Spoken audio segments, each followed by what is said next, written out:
ఈ సమయంలో ఫిట్స్ కానీ లైక్ కాళ్ళు చేతులు పెరాలసిస్, స్ట్రోక్ ఇవన్నీ వస్తాయని చెప్పారండి. కానీ అమ్మగారు అయ్యగారు వాళ్ళకి చెప్తానే ఉన్నా, వాళ్ళు కూడా మాకు ప్రతిసారి ఫోన్ చేసి ఎలా ఉందమ్మా ఎలా ఉందమ్మా అని అడుగుతానే ఉన్నారు. మేము ఇక్కడ జరిగే పరిస్థితి అంతా చెప్తానే ఉన్నాము. కానీ సంఘం అంతా ప్రార్థించారండి. ఆ రోజు ఆదివారం మేము వెళ్ళిన తర్వాత నుంచి కూడా ఈ సమస్య గురించే దేవుణ్ణి పట్టుకుని అందరూ బతిమాలుకున్నారు. మరి దేవుడు అద్భుతంగా మరి 2 రోజుల్లోనే ఆయన ఐసీయూలో నుంచి లేపారండి. అసలు ఏ పెరాలసిస్, స్ట్రోక్ కానీ అసలు ఏ ప్రమాదం కూడా జరగకుండా ఆయన అద్భుతంగా దేవుడు లేపాడండి. ఆయనతో పాటు వచ్చిన ఇదే ప్రాబ్లము ఒక 5గురు ఉన్నారండి. వాళ్ళు 5 రోజుల వరకు కూడా కళ్ళు తెరవలేదు. కానీ మా యజమానిని మరి దేవుడు ఎంతగానో కాచి కాపాడి, ఆయన నమ్ముకున్న వాళ్ళని ఎన్నడూ అన్యాయం చేయడు కాబట్టి దేవుడు మా ఎడల ఎంతో గొప్ప మేలు చేశాడండి. ఈ సంవత్సరంలో మేము దేవుని సన్నిధిలో గొప్ప సాక్షులుగా నిలబడడానికి సహాయం చేశాడు. కుటుంబం అంతా మేము ఎంతగానో రుణపడి ఉంటామండి. సంఘ బిడ్డలందరికీ, ఆత్మీయ తల్లిదండ్రులకి, మా కొరకు ప్రార్థించిన విధానాన్ని బట్టి మీ అందరికీ కృతజ్ఞతాస్తుతులు, దేవునికి కూడా కృతజ్ఞతాస్తుతులు చెల్లించుకుంటున్నామండి. ఇంకనూ మరి మా యజమాని గారికి కొంచెం బలహీనతగా ఉంటుంది. అది పూర్తిగా తొలగిపోనట్లుగా మీరు అందరూ అనుదిన ప్రార్థనలో జ్ఞాపకం చేసుకోవాలని కోరుకుంటున్నాను. ఈ చిన్న సాక్ష్యాన్ని దేవుడు దీవించబడునుగాక.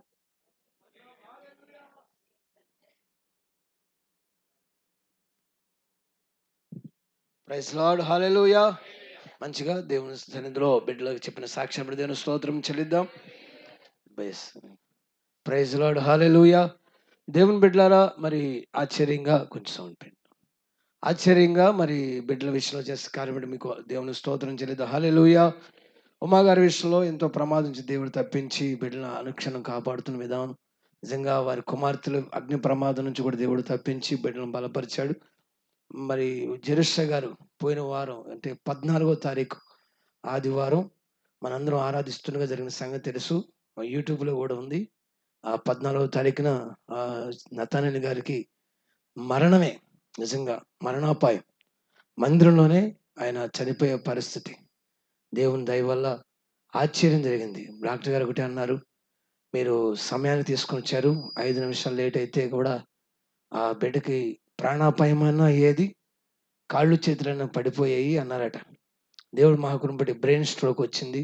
అయినప్పటికీ దేవుడు కృపను బట్టి కాపాడిన విధానం బట్టి తిరిగి సజీవ లెక్కలు ఉంచి ఆయన సన్నిధిలో ఆరాధించడానికి దేవుడు ఇచ్చిన కృపను బట్టి దేవుని స్తోత్రము చెల్లిద్దాం. హల్లెలూయా, హల్లెలూయా. మంచిది, దేవుడు మన మధ్యలో ఆయన సన్నిధి ఉంచి ఉన్నాడు.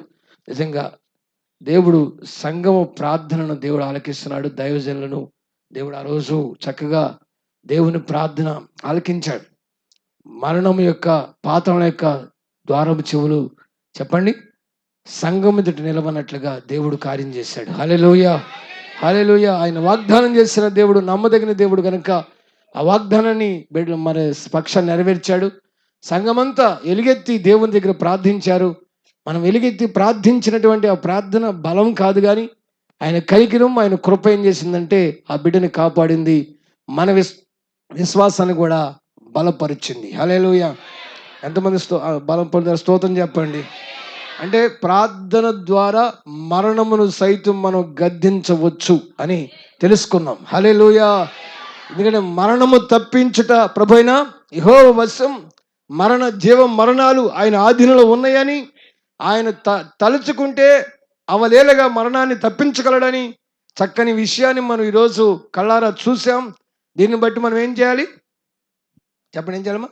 మనం బలపడాలి తిరిగి, అంతేగాని మనం ఆందోళన చెందకూడదు. హల్లెలూయా. దేవుని యొక్క వాక్యానికి వెళ్దాం. బైబిల్ గ్రంథం నుండి యోహాను పత్రిక మొదటి పత్రిక 5వ అధ్యాయము, దయచేసి గమని, మొదటి పత్రిక 5వ అధ్యాయము 21 వచ్చిన చదువుదాం. 5వ అధ్యాయం మొదటి పత్రిక, యోహాను రాసిన మొదటి పత్రిక 5వ అధ్యాయం 21 వచ్చిన, చిన్నపిల్లలారా విగ్రహముల జోలికి పోకుండా జాగ్రత్తగా ఉండి చాలండి. చిన్న ప్రార్థన చేసుకుందాం. పరిశుద్ధుడైన తండ్రి, కృపగల ప్రభువా, ఆశ్చర్యకరుడైన దేవా, మీకు వందనాలు చెల్లిస్తున్నాం ప్రభువా. నీ సన్నిధిలో ఆశతో ఆసక్తితో నీ మాటలు వినడానికి కూడా వచ్చిన ప్రతి బిడ్డని జ్ఞాపకం చేసుకోనండి. ఈరోజు నీ మాటని దాస్తునిగా నీ పక్ష నిలబడుతుండగా మాతో కూడా మీ సన్నిధి ఉంచి మా మధ్యలో మీరే ఉండి నడిపించమని ప్రార్థిస్తున్నాం. వెతబడి వాక్యం మీద వినించడం మీ వారు నిలబడి దాస్తుని సిలువ మరుగుపరుచుకుని ఎడాత్రాత్మాభిషేకాన్ని ఇచ్చి ప్రభువా మీరు స్వాధీనపరుచుకొని మాతో మాట నీ మాటగా నీ నాయన నీ కృపలో బట్టి మాకు తెలియజేసి నీ కృపతో బలపరచమని సహాయం ఇచ్చి ప్రతి విషయంలో ఆటకబడి చీకటి శక్తిని కాల్చివేసి నీ కృపతో బలపరచమని యేసయ్య నామమున అడిగి వేడుకుంటున్నాను తండ్రి, ఆమేన్. హల్లెలూయా. అందరూ స్తోత్రం చెబుదాం. హల్లెలూయా. చాలా సమయం అయింది. ఈరోజు ఆఖరి ఆదివారం వల్ల కొంత పని ఒత్తిడి వల్ల నిజంగా పొద్దున లేచి చాలా ఇబ్బందికరమైన పనులు ఉండడం ద్వారా కొంత ఆలస్యమైంది. దయచేసి కొన్ని విషయాలు దేవుని సన్నిధిలో తెలుసుకొని ముగించుకుందాం. హల్లెలూయా. చిన్నపిల్లలారా, విగ్రహముల జోలికి పోకుండా జాగ్రత్త పడి. గతించిన వారంలో మరి గురువారం మన మధ్యలో మందిరంలో కూడిక జరిగింది. జ్యోతి గారి కుటుంబం కొరకు. ఆ కూడికలో దేవుని మాటలు మనం విన్నాం. ఈ విషయాన్ని మరలా కొన్ని విషయాలు మీకు తెలియజేయాలని ఆ దానిలో ఉన్న కొంత విషయాలు మీకు తెలియజేయాలని మరలా ఆ మాటను చదివించడం జరిగింది. హల్లెలూయా. ఆ కూడికలో ఏం నేర్చుకున్నామంటే, గొప్ప దైవజనుడు యోహాన్ అంటే చాలా గొప్ప దైవజనుడు. యోహాన్ ఎవరంటే, దేవుని బిడ్డలారా, బాప్టిస్మ్ ఇచ్చే యోహాన్ ఉన్నాడు. అలాగూ యేసు ప్రభు శిష్యుడైన జబదేయ కుమారుడైన యోహాన్ ఉన్నాడు. అలాగూ యోహాను అనగా సీమోను పేతురు యొక్క తండ్రి అయిన యోహాను ఉన్నాడు. యోహాను కుమారుడైన సీమోను పేతురు అంటాడు. కనుక పేతురు తండ్రి పేరు కూడా యోహానే. ఇలాగ చాలా మంది యోహాన్లు ఉన్నారు. అయితే ఈ యోహాను పత్రిక రాసింది మాత్రము యేసు ప్రభు శిష్యుడును జబదేయ కుమారుడైన యోహాను. ఈ యేసు ప్రభు శిష్యుడికి ఎంత చక్కని అనుబంధం అంటే, ఇతని పేరు యేసుక్రీస్తుకి చెప్పండి అతి సమీపమైన శిష్యుడు. ఆయన రొమ్మున ఆనుకున్న శిష్యుడు, అంటే అత్యంత సమీపస్తుడు. యేసు ప్రభుకి 12 మంది శిష్యులు ఉన్నారు. ఈ 12 మందిలో అతి ప్రాముఖ్యమైన వాళ్ళు 3 ఉన్నారు. ఎక్కడికి వెళ్ళినా యేసు ప్రభు ఆ 3 తీసుకెళ్తాడు. వారి పేరే యోహాను, యాకోబు, పేతురు. ఈ 3లో మరలా అతి ప్రాముఖ్యమైన వాడు ఎవరై అంటే యోహాను. ఎందుకనంటే యోహానుకి ఒక మంచి పేరుంది, యేసు ప్రభుకి అత్యంత సమీపస్తుడైన శిష్యుడని. అంత మాత్రమే కాదు, యేసు ప్రభు సిలువ వేయబడినప్పుడు యేసు ప్రభు యొక్క తల్లి అయిన మరియ యొక్క బాధ్యత ఎవరికి అప్పచెప్పాడు? అమ్మా, ఇక్కడి నుంచి ఈయన నీ కుమారుడని తల్లిని యోహానుకి అప్పచెప్పాడు. అంత నమ్మకస్తుడు, అంత ప్రేమ కలిగిన వాడు. ఇతనికి ప్రేమ అపోస్తుడని పేరు. అందుకని ఇతను ఈ యొక్క పత్రికల్లో, ఆయన రాసిన పత్రికల్లో ప్రేమ గురించి ఉంటుంది. ఆయన ఏం రాశాడంటే, యోహాను సువార్త ఒకటి, యోహాను పత్రికలు ఒకటి, మొత్తం 3 పత్రికలు, అలాగే ప్రకటన గ్రంథము, ప్రత్యక్ష గ్రంథము రాశాడు. అందుకని మనం యోహాను సువార్తలో ఏం చూస్తామంటే, దేవుడు లోకమును ఎంతో ప్రేమించెను. హల్లెలూయా, హల్లెలూయా. యోహాను పత్రికలో ఏం చూస్తామంటే, దేవుడు ప్రేమ స్వరూపై ఉన్నాడు. కనుక దేవుణ్ణి ప్రేమించేవాడు ప్రేమ కలిగి ఉండాలి అని చెప్తున్నాడు. ఈ విధంగా ఆ అపోస్తులైన యోహానుకి ప్రేమ అపోస్తులైన పేరు. ఆ అపోస్తులైన యోహాను ఎఫెసీ అనే సంఘానికి అపోస్తులుడు. ఎఫెసీలో ఉన్నటువంటి సంఘానికి పరిచారకుడు, సేవ చేసేవాడు. దేవుని బిడ్డలారా, ఆ దినాల్లో సేవకులు బంధించబడేవారు, హింసించబడేవారు, చంపబడేవారు. అలాగే ఈ యోహాను కూడా చంపుదామని మరిగే నూనెలో వేశారు. అయినా కాలేదు. తీసి ఎన్ని ప్రయత్నాలు చేసినా యోహాను చంపలేకపోయారు. పేతురుని చంపగలిగారు, యాకోబుని ఖడ్గంతో చంపగలిగారు. ఇక చెప్పనవసరం లేదు, యేసు ప్రభు యొక్క శిష్యుల్లో ఇంచుమించు అందరూ కూడా హతసాక్షులే. నతానియేలు అనే ఒక ఆయన ఉన్నాడు, బర్తలోమియ. ఈ నతానియేలు అయితే బతికుండగానే చర్మం వాళ్ళు చేశారు. పేతురుని అయితే చెప్పండి తలకిందులుగా సిలువేశారు. యాకోబుని ఖడ్గంతో చంపేశారు. ఇలాగా ఆ దినాల్లోనే అపోస్తులు, సువార్థికులు ఆ రోజుల్లోనే హింస పొందారు. ఆనాడే హింసలు జరిగినాయి. ఇలాంటి హింసలు జరుగుతున్నప్పుడు యోహాన్ని చంపాలని మరిగే నూనెలో వేసిన, చనిపోలేదు. అయితే ఇక లాభం లేదనుకొని ఇతన్ని పద్మాసనం యొక్క దీపంలో పడేశారు. అది చుట్టూ నీళ్ళే. దానిలో తప్పించుకోవడం ఎవరి వల్ల కాదు. ఒక మొండి గటాన్ని అసలు చెప్పండి, ఒక నరహంతకుల్ని, ఇక వాడికి చావే శరణం అనుకున్న పరిస్థితుల్లో తీసుకెళ్ళి ఆ పద్మస్తీవులో పడేస్తారు. ఇక అక్కడ ఉండి ఏమీ దొరక్క, లేకపోతే అటువంటి భయంకరమైన బాధ అనుభవించి అక్కడే చనిపోవాలన్నమాట. చచ్చిపోయే వాళ్ళు చాలామంది ఉన్నారు. అయితే దేవుని బిడ్డలారా, యోహాను మాత్రము పద్మాస దీపంలో కృంగిపోలేదు, కృషించిపోలేదు, నశించిపోలేదు, కానీ పద్మాస దీపంలోనే ప్రత్యక్షను చూశాడు. దేవుని స్తోత్రం చెల్లిద్దాం. హల్లెలూయా. దేవుని పిల్లారా, ఒక శ్రమ, భయంకరమైన శ్రమలోనే యేసుక్రీస్తుకు ప్రత్యక్షం చూడగలిగాడు. గమనించండి, నిజమైన దేవుని బిడ్డ లేకపోతే దేవుని ఎరిగిన వాడు శ్రమలో నలిగిపోయి, కృంగిపోయి, కృషించిపోడు, కానీ ఈ శ్రమ ద్వారానే మరింతగా ఏమవుతాడో చెప్పండి, బలపడతాడు, మెరుగుపడతాడు. కారణం ఏంటంటే అన్ని అగ్ని చేత కాల్చబడతాయి, కానీ అగ్ని చేత కాల్చబడిన ఒక బంగారం మాత్రమే అది పవిత్రపరచబడుతూనే ఉంటుంది. దేవుని స్తోత్రం చెల్లిద్దాం. హల్లెలూయా. ఈ భూమి మీద ఉన్న సకల చెప్పండి వస్తువులు అగ్నితో కాలిపోతాయి. ఈ టేబుల్ కాలిపోతాయి, కనబడకుండా కనుమరుగైద్ది. చెప్పండి, అన్ని కాలిపోతాయి. అగ్నికి ఆహుతైతే ఏది మిగలదు, కానీ ఒక బంగారం మాత్రమే అగ్ని కాల్చే కొద్దీ అది సువర్ణం, శుద్ధ సువర్ణం అయితే కానీ నశించదు. హల్లెలూయా. అందరూ స్తోత్రం చెప్పండి.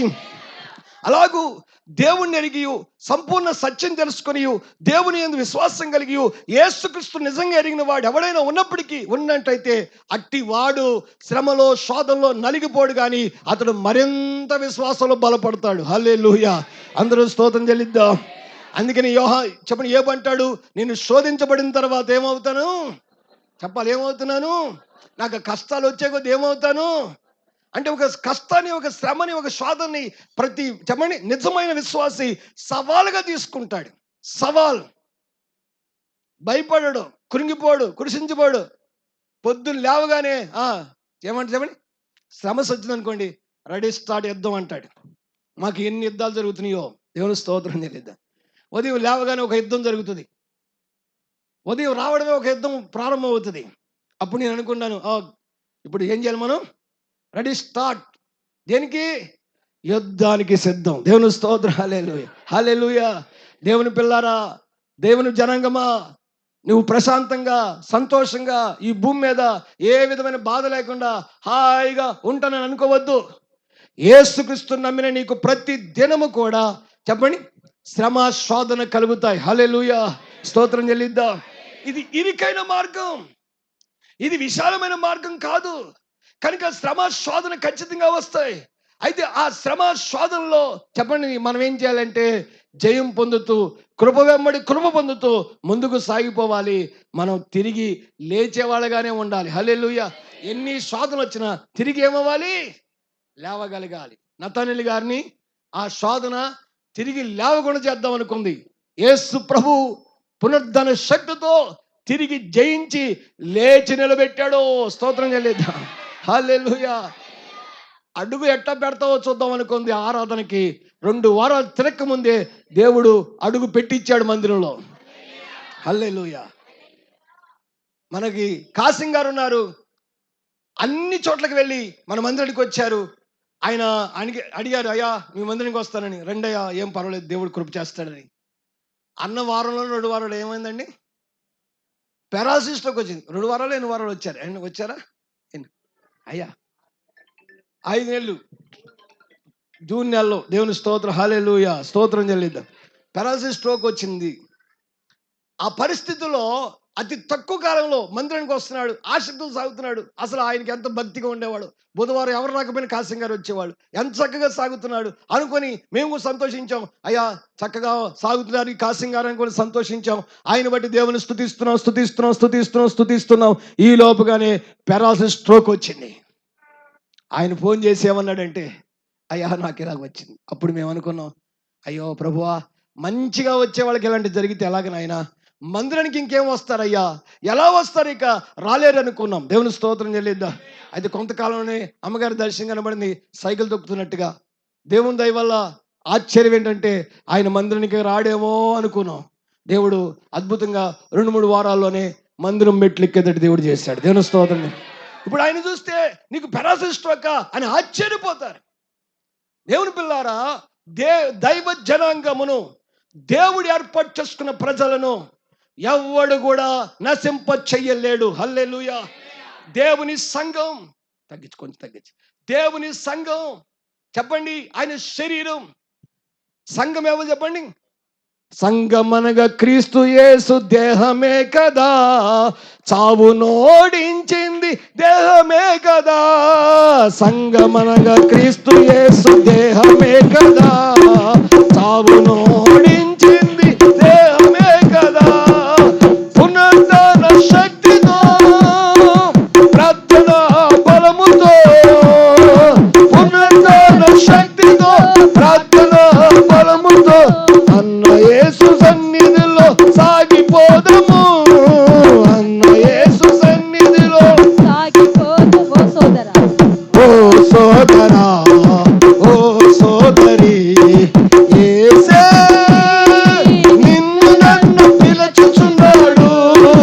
నిదురమాను మగత వీడు, కన్నులెత్తి కలియ చూడు, చూడు, కన్నులెత్తి కలియ చూడు. దేవుని సంఘము ఆయన రక్తము చేత, ఆయన చేత విశ్వాసముతో రక్షణ పొందిన సంఘము అనగా దేవుని శరీరమే, యేసుక్రీస్తు శరీరమే. అయితే యేసుక్రీస్తు శరీరం ఏం చేసింది? యేసుక్రీస్తు శరీరం ఏం చేసింది? అనేక శ్రమపరచబడి, కొరడాలతో కొట్టబడి, మేకులు దించబడి, భయంకరంగా ఈదుల మట్టి వేడవబడి, అవమానం పొంది, చెప్పండి, అనేక శ్రమలు పొంది, సమాధి చేత, రాళ్ల చేత, బండరాయి చేత కప్పబడిన ఈ శరీరం. అయితే కప్పబడిన ఈ శరీరమే మూడో దినాన సమాధి నుండి బయటకు వచ్చింది. దేవుని స్తోత్రం చేయండి. అది పునరుద్ధానపు శక్తి ఉన్న శరీరం. హల్లెలూయా. లేఖనం చెప్తుంది, మరణము ఆ శరీరాన్ని బంధించలేదు, పాతాళం ఆ శరీరాన్ని బంధించలేదు. ఈరోజు దేవుని సంఘమా, దేవుని శరీరమా, ఇదిగో నిన్ను కూడా, దేవుని శరీరమైన మిమ్మల్ని కూడా పాతాళము బంధించలేదు. హల్లెలూయా. ఏ శ్రమ బంధించలేదు. నమ్మిన వాడివైతే నిన్ను తిరిగి మళ్ళా లేపి నిలబెడతాడు. హల్లెలూయా. స్తోత్రం చెల్లిద్దాం. హల్లెలూయా. అయిపోయింది నా పని, అయిపోయింది నా పని అని అనుకుని ఎన్నో పరిస్థితుల్లో దేవుడు మమ్మల్ని నిలబెట్టాడు. మీ జీవితం కూడా అంతే. ఇక అయిపోయింది నా పని అనుకున్న సమయాల్లో కూడా దేవుడు లేవనెత్తి తేజరింపచేయగల శక్తి ఆయనలో ఉంది. హల్లెలూయా. కళ్ళారా చూస్తున్నాం, ఎన్నో పొందుకున్నాం, ఈ రోజు కూడా కళ్ళారా చూసాం. కనుక అపోస్తలుడైన యోహాన్ని ఎంత చంపుదామనుకున్న చంపలేకపోయారు. పద్మస్సు దీపములు వేస్తే అతడు యేసుక్రీస్తు ప్రత్యక్షం చూశాడు. ఈ ప్రత్యక్షత ద్వారా ప్రకటన గ్రంథాన్ని రాశాడు. ఈ లేఖనాల్లో యుగాంతంలో ఏం జరగబోతుందో చెప్పే ఏకైక గ్రంథము ప్రకటన గ్రంథము. హల్లెలూయా. అందరూ స్తోత్రం చెల్లిద్దాం. హల్లెలూయా. భవిష్యత్తులో ఏం జరగబోతుందో, ఏం జరుగుతుందో ఒక ప్రవచనాత్మకంగా ఉన్న గ్రంథం ప్రకటన గ్రంథం. ఆ గ్రంథాన్ని, ఆ ప్రత్యక్షతని యేసుక్రీస్తు ఎక్కడిచ్చాడు? అతని భయంకరమైన శ్రమలో, పద్మసు దీపములో. దేవుని పిల్లారా, ఇంత చక్కని సేవకుడు ఉన్న ఆ సంఘములో విశ్వాసులు ఎలా ఉంటారు చెప్పండి? చెప్పండమ్మా. ఇంత మంచి సేవకుడు ఉన్న సంఘంలో విశ్వాసులు ఎలా ఉంటారు? ఎలా ఉండాలి చెప్పమ్మా? చెప్పండమ్మా. ఎంత చక్కని సేవకుడు ఉన్నాడు ఆయనకి, వాళ్ళకి ఎంత గొప్ప దైవజనుడు ఉన్నాడు. యేసుక్రీస్తు పక్కన ఉండేవాడు, యేసుక్రీస్తు ఆనుకుని ఉండేవాడు, యేసుక్రీస్తు ప్రత్యక్షం చూసినవాడు. ఇంత చక్కని దైవజనుడు ఉన్న సంఘం ఎలా ఉండాలి అంటే, ఎంత శక్తివంతంగా ఉండాలంటే చెప్పండి. అసలు దైవజనుని బట్టి సంఘం కూడా ఒక అగ్నివలె మండాలి. స్తోత్రం చెల్లిద్దాం. అయితే గమనించండి, ఆ సంఘంలో ఎవరున్నారంట? చిన్న పిల్లలు ఉన్నారట. దేవుని స్తోత్రం చెల్లి. ఎవరున్నారు? చిన్న పిల్లలు ఉండకుండా ఏమంటే ఎక్కడ ఉంటారండి? తల్లి వెనకాల పిల్లలు వస్తారుగా, రారా? చెప్పండి. పిల్లలు వస్తారమ్మా, తల్లి వెనకాల వస్తారుగా, రారా? మరి చిన్నపిల్లలు లేని సంఘం ఎక్కడ ఉంటుంది అనుకోబాకండి. ఇక్కడ రాసిన చిన్నపిల్లలు ఈ చిన్నపిల్లలు కాదు, ఆత్మీయంగా చిన్నపిల్లలు. హల్లెలూయా. రక్షణ పొంది యేసుక్రీస్తుని నమ్మిని కూడా ఎదగని వాళ్ళని దేవుడు అంటాడు, చిన్నపిల్లలారా. దేవుని స్తోత్రం చెల్లిద్దాం. అంటే సంఘంలో ఎవరెవరున్నారు? యోహాను గారి సంఘంలో 3 ఉన్నారట. చిన్నపిల్లలు ఉన్నారంట, యవనస్తులు ఉన్నారంట, చెప్పండి, తండ్రులు ఉన్నారట. దేవుని స్తోత్రం. అసలు అందరూ ఏమైపోవాలి తెలుసా? తండ్రులు అయిపోవాలి. కానీ వీళ్ళలో కొంతమంది చిన్నపిల్లల దగ్గరే ఆగిపోయారు. కొంతమంది అలాగలాగా పాక్కుంటా ఎక్కడికి వచ్చారు? అమ్మయ్య సాల్రా బాబు, ఇక్కడి నుంచి మేము ఇక అనుకొని యవనస్తుల దగ్గర ఆగిపోయారు. కానీ కొంతమంది మాత్రమే పరిపూర్ణులైపోయారు, తండ్రులైపోయారు. దేవుని స్తోత్రం చెల్లిద్దాం. హల్లెలూయా. మీరు చూడండి, యోహాను పత్రికలో చెప్తున్న విషయాన్ని. యోహాను పత్రిక మొదటి పత్రికలో చూడండి, ఆయన రాస్తున్నాడు, చిన్నపిల్లలారా పాపము చేయకున్నట్లే నేను రాస్తున్నాను అన్నాడు. 12వ వచనం, 2వ అధ్యాయం 12వ వచనం అండి.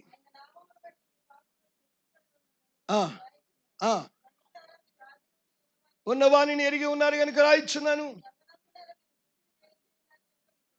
చూసారా, ఎవరెవరు ఉన్నారు? చిన్నపిల్లలు ఉన్నారు, తండ్రులు ఉన్నారు, యవనస్తులు ఉన్నారు. దేవుని స్తోత్రం చెల్లిద్దాం. హల్లెలూయా. అందరూ స్తోత్రం చెప్పండి. దైవజనుడు యోహాను గారు సంఘంలో ప్రత్యక్ష పరిచయం చేస్తున్న సంఘంలో చెప్పండి, చిన్నపిల్లలు, యవనస్తులు, తండ్రులు ఉన్నారు. ఈరోజు దేవుని సంఘమా, పెన్నుల సంఘమా, మీలో ఎంతమంది చిన్నపిల్లలు ఉన్నారు, ఎంతమంది యవనస్తులు ఉన్నారు, ఎంతమంది తండ్రులు ఉన్నారు? స్తోత్రం చెప్దాం. హల్లెలూయా. అందరూ స్తోత్రం చెప్పండి. నాకున్న సమయం ఇంకా 20 నిమిషాలు మాత్రమే. 2:30 ముగించేయాలి.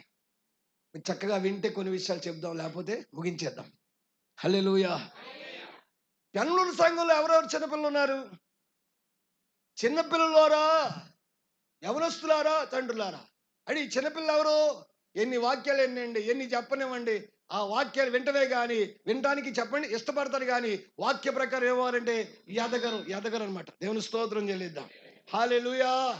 ఎదగిన వాళ్ళందరూ ఎవరు చెప్పాలండి? చిన్నపిల్లలే. ఇంకా చెప్పాలంటే నానా చూడండి, పౌలు గారు చెప్తున్నాడు, మీలో అసూయ, కలహం, కొట్లాట్లు ఉండగా మీరు చిన్నపిల్లలు కాకుండా మిమ్మల్ని ఏమనాలంటున్నాడు. సంఘంలో ఉన్న ఎవరు ఆత్మీయ బిడ్డలలో ఎదగిన వాళ్ళని దేవుడు చిన్నపిల్లలు అంటున్నారు. ఈ ఎదగిన వాళ్ళైనా చిన్నపిల్లలకే దేవుడు చెప్తున్నాడు, చిన్నపిల్లలారా విగ్రహాల జోలికి పోకుండా జాగ్రత్తగా ఉండండి. ఏం జోలికి వెళ్ళకూడదు? ఎవరితో చెప్తున్నాడు? సంఘంతో ఏం చెప్తున్నాడు? విగ్రహాల జోలికి పోకుండా జాగ్రత్త పడని అంటున్నాడు. దేవుని స్తోత్రం చెల్లిద్దాం.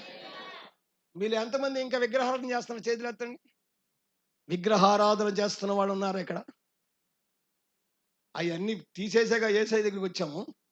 మరి మీరందరూ తీసేసే కదా ఏసై దగ్గరికి వస్తారు. మరి అటువంటి మీకు విగ్రహాల గురించి చెప్పాల్సిన అవసరం ఏముంది? అవునా?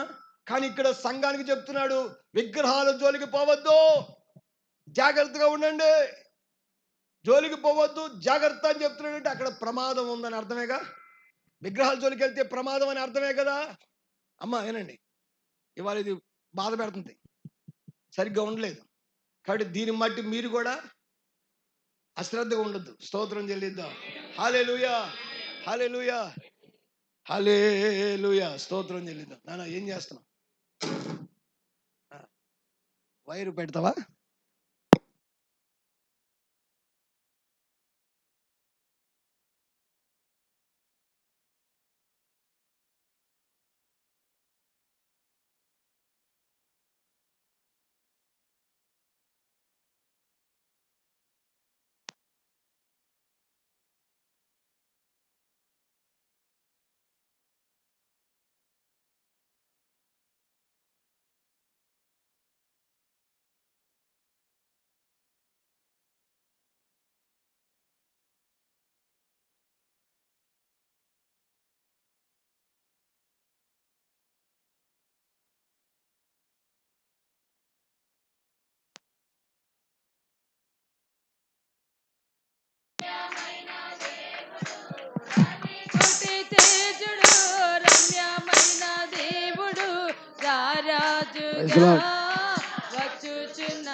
రాజుగా వచ్చుచున్నాడు,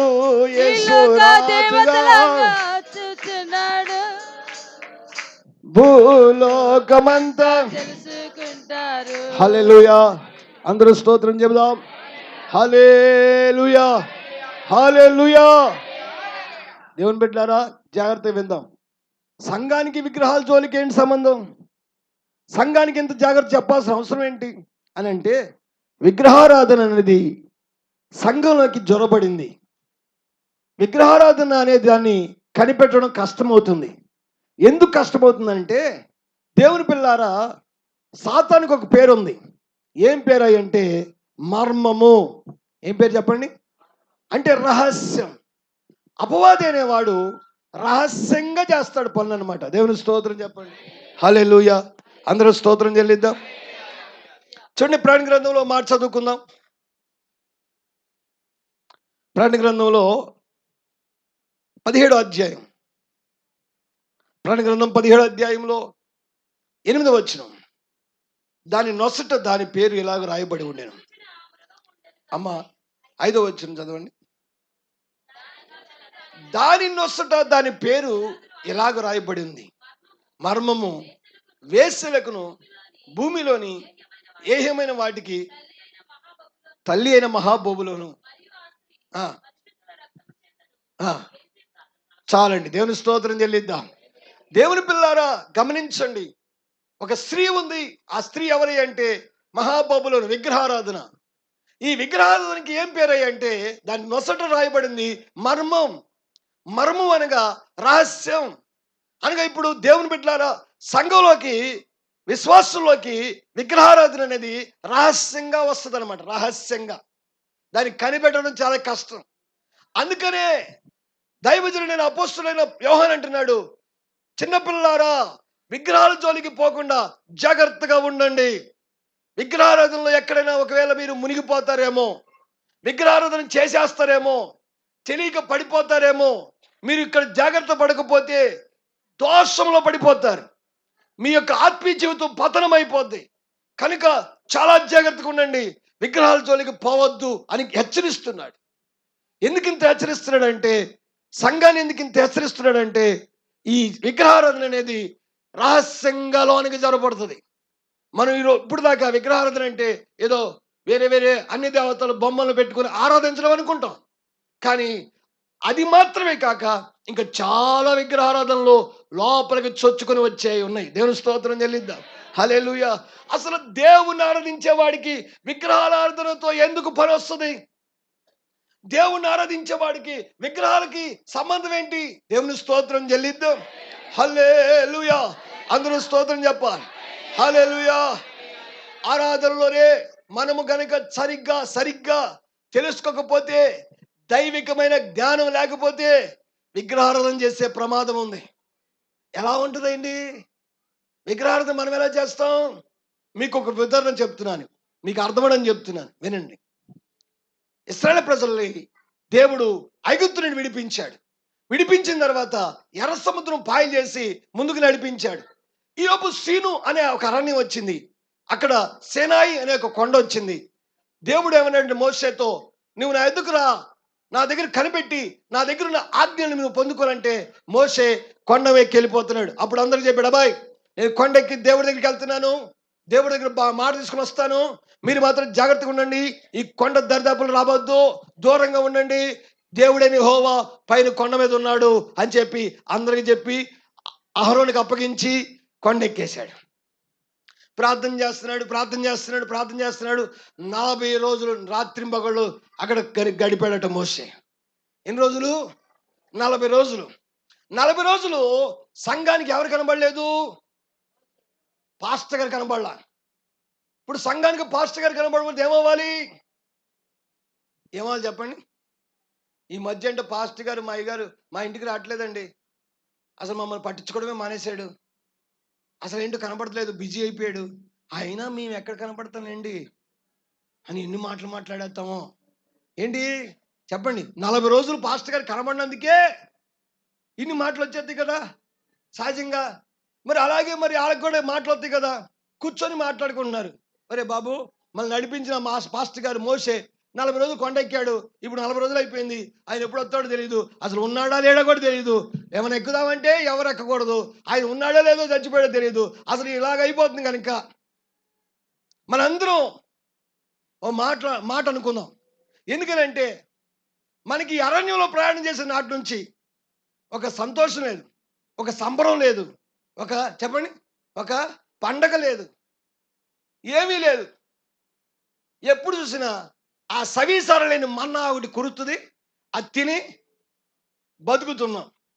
అసలు జీవితం అంటే ఒక ఏదో ఒక పులుపు తీపి ఒకరు రుచులు ఉండాలి కదా, ఏమైనా ఉండాలా? నవరుచులు ఉండాలి కదా. రుసిపాసి లేని జీవితం ఎందుకు బతుకుతాం? అసలు జీవితం అంటే ఎలా ఉంటుంది అనుకున్నాం అనుకొని వాళ్ళే మాట్లాడుకుంటున్నారు. దేవుని స్తోత్రం చెల్లిద్దాం. హల్లెలూయా. అసలు బయట లోకాన్ని చూడు, ఆళ్ళని చూడు, ఎంత చక్కగా పండుగలు చేసుకుంటున్నారో. చేసుకోవట్లేదా? గ్రాండ్ క్రిస్మస్ సంబరం చేయట్లేదా? సంబరాలు చేయట్లేదండి. సంబరం, క్రిస్మస్ సంబరం చేయట్లేదా? పండుగలు చేయట్లేదా? మరి మన చర్చికి ఏమో క్రిస్మస్ లేదంటాడు, పండుగలు లేవంటాడు. అసలు ఏంటోనండి బాబు, వచ్చిన కాడి నుంచి సవీసాలు నేను మన్నానే తింటున్నాం. దేవుని స్తోత్రం చెల్లిద్దాం. హల్లెలూయా. ఒక ఏమి లేదు అనుకొని పాస్టర్ గారు కనబడిపోయేటప్పటికి వీళ్ళకి ఆలోచన వచ్చి, అలా కాదు, మనం ఒక పండుగ చేయాలి. పండుగ చేయాలంటే ఊరికి ఎట్లా చేస్తాం? చెప్పాలి. పండుగ చేయాలంటే ఒక దేవుడు కావాలి. ఎవరో ఒకరు దేవుడు కావాలి. ఆ దేవుడికి మనం పండుగ చేయాలి. ఆ పండుగ పేరున ఏం చేద్దాం చెప్పడం? ఈ ఐగుప్తు నుంచి వచ్చిన గొర్రెల మేకలు తెచ్చారట. వాటన్నిటి కోసుకొని తిందాం అని చెప్పేసి ఒక తీర్మానం చేసుకున్నారు. నాలుగు చచ్చిపోతున్నాడు. ఏం తినలేక చెప్పండి. అసలు ఈ సవీసాలు మన్నా తినలేక చచ్చిపోతున్నాను, మాంసం అనేది లేదు, అసలు నాలుగు తిరిగిపోతుందంట, అసలు నాలుగు చచ్చిపోతుందంట. కనుక మేము పండుగ చేసుకోవాలని ఆశ కలిగి ఏం చేశారంటే అహరోను దగ్గరికి వచ్చారు. అహరోన్తో అంటారు, అహరోను, ఆ మోషే ఏమయ్యాడో మాకు తెలియదయ్యా. పాస్టర్ గారు వెళ్ళిపోయి 4 రోజులు అయిపోయింది, కనబడట్లేదు. మాకు మరి భక్తి ఎక్కువైపోయింది. ఏమెక్కువైంది చెప్పాలి? భక్తి ఎక్కువైపోయింది. మాకు భక్తి చేయాలనిపిస్తుంది, మాకు పండుగ చేసుకోవాలనిపిస్తుంది. ఇక ఒక దేవుడు చేయవయ్యా అని చెప్పి అహరోన్ అంటే అహరోన్ ఏమనాలి? అయిలారా, దేవుణ్ణి చేసేంత వాళ్ళం మనం కాదు. మనం దేవుడిని చేయకూడదు. దేవుడే మనల్ని చేశాడు. మనం చేసే దేవుడిని ఆరాధించకూడదు. మనల్ని చేసిన దేవుడిని ఆరాధించాలి. మనము అదృశ్యుడైన దేవుడు మనకున్నాడు. స్తోత్రం చెల్లిద్దాం. మన పితరులు ఎవరు కూడా, అబ్రహామును చూడండి, ఇస్సాకును చూడండి, యాకోబును చూడండి, వాళ్ళు బలిపీఠాలు కట్టారు కానీ దేవుడు రూపం చేసుకోలేదు. వాళ్ళు అదృశ్యమైన దేవుణ్ణి ఆరాధించారే. అదృశ్యమైన దేవుణ్ణి వారు చెప్పండి సేవించారు. అదృశ్యమైన దేవునితో మాట్లాడారు. కానీ వాళ్ళు ఎప్పుడు కూడా దేవుణ్ణి చేయలేదు. బలిపీఠాలు కట్టారే కానీ దేవుణ్ణి చేయలేదురా అని చెప్పాలా? కానీ అహరోను వాళ్ళందరూ వచ్చి, ఇగో బాబు అహరోను, చేస్తావా లేకపోతే మమ్మల్ని చేసుకోమంటావా? అసలు నువ్వేంటి చెప్పు అని తేల్చేయమంటానంట. దేవుని స్తోత్రం చెల్లిద్దాం. అహరోను అంట ఇంతమంది జనాంగానికి వద్దు, ఎవరో చేయొద్దు అంటే ఏం చేస్తారు అందరూ అని. ఇప్పుడు ఒక దైవజనుడు, ఎవరో దైవజనుడు, మనుషులకు భయపడేవాడు, దేవునికి కాక మనుషులకు భయపడే ఒక దైవజనుడు ఆ సంఘానికి కాపరయ్యాడన్నమాట. దేవుని స్తోత్రం చెల్లిద్దాం. హల్లెలూయా. మనుషులకు భయపడి ఏం చేశాడంటే, తీసురండి మీ దగ్గర ఉన్న బంగారం వెండి తీసురండి అంటే అదేమి త్యాగము, అదేమి చెప్పండి భక్తో. వాళ్ళ దగ్గర ఉన్న చెవులుకున్న పోగులు అన్ని తీసుకొచ్చారంటండి. చూసారా? దేవుని చేద్దామంటే ఏం చేశారు చెప్పండి? ఏం చేశారమ్మా? వాళ్ళకున్న దగ్గర ఉన్న బంగారం కూడా ఇవ్వడానికి ఇష్టపడ్డారు. ఏదైనా సరే మాకు ఇప్పుడు సంబరం కావాలి, ఏమని చెప్పు చేయమని చేస్తాం. ఎంత ఖర్చు చెప్పు, క్రిస్మస్ పెడదాం, దానిలో సెమీ క్రిస్మస్ పెడదాం, ఇంకే ఎంత అయితే చెప్పండి అని అడుగుతున్నారు. ఎవరిని అంటే మీకు అర్థం కూడా చెప్తున్నాను, మీకు బాధపడుతూ అర్థం కూడా చెప్తున్నా. ఎంతైనా చేస్తాకు సిద్ధమే, ఎంతైనా ఇవ్వడానికి సిద్ధమే అని చెప్పేసి ఆ రోజున వాళ్ళకున్న చెవులకున్న బంగారాన్ని అన్నిటిని తీసుకొచ్చేసి వాళ్ళు చెప్పండి ఇచ్చారు అహరోనుకి. అంటే నేనేం చెప్తున్నాను, సంఘంలో విగ్రహారాధన ఎలా జరుగుతుందో చెప్తున్నాను. సంఘం ఆరాధనలో విగ్రహారాధన ఎలా చోటు చేసుకుని చెప్తున్నాను. ఎందుకు విగ్రహాల జోలికి వెళ్తారో చెప్తున్నాను. వీళ్ళు ఎందరూ పోగు చేసే బంగారాన్ని ఇస్తే ఈ అహరోనుకి చిన్నప్పటి నుంచి దూడం చేసే అనుభవం ఒకటి ఉంది. వీడు ఆ బంగారం తీసుకుని అహరోను ఏం చేశాడంటే ఒక దూడం చేశాడట. దేవుని స్తోత్రం చెల్లిద్దాం. హల్లెలూయా. వీళ్ళు దేవుని చేయమని చెప్తే ఎప్పుడు దేవుని చూసిన మొహం కాదు కదా, దేవునితో మాట్లాడిన చెప్పండి స్థితి కాదు కదా. ఏదైనా ఉంటే మోషే మాట్లాడి చెప్పేవాడు. మోషేకి తెలిసినంత జ్ఞానం అహరోనుకి తెలియదు కాబట్టి తెలివి తక్కువైనటువంటి జ్ఞానం లేనటువంటి ఈ అహరోను దేవుని చేయరా అంటే ఏం చేశాడంటే ఒక దూడం చేశాడు. దేవుని స్తోత్రం చెల్లిద్దాం. పోనీ మనిషిలాగానే చేశాడా, మనాకరుణం చేశాడా? కానీ అలా చేసి చేద్దాం అనుకుంటే మరి చేత కాకో చెప్పండి, మనిషిని చేయడం చేత కాకో, మరి ఏం చేయడం చేత కాకో ఆ మొఖాన్ని ఏం చేశాడు, దూడ మొఖం చేశాడు. ఇక ఎలాగో ముఖం దూడ ముఖం అయింది కదా, దానికి 4 కాళ్ళు ఉంటాయి కాబట్టి 4 కాళ్ళు పెట్టేశాడు. 4 కాళ్ళు పెట్టాం కదా అనుకుని ఒక తోకను పెట్టాడు. ఇదేరా మీ దేవుడు అని చెప్పేసి ఆ దూడను తెచ్చి వాళ్ళ ముందు పెట్టాడు అన్నమాట. దేవుని స్తోత్రం చెల్లిద్దాం. హల్లెలూయా. దూడను తెచ్చి అహరోను అన్నాడు, ఇదిగో మిమ్మల్ని ఐగుప్తు నుంచి రక్షించిన యెహోవా ఇదే అని చెప్తే వాళ్ళందరూ ఏం చేశారంట చెప్పాలి. వాళ్ళందరూ ఏం చేశారు? వాళ్ళందరూ కూడా ఇదిగో మనల్ని నడిపించిన సైన్యములకు అధిపతి యెహోవా మన మధ్యకు వచ్చేసాడు అని దూడ దగ్గర ఓ చెప్పండి సాగిలిపడి నమస్కారం చేస్తున్నారట. దేవుని స్తోత్రం చెల్లిద్దా.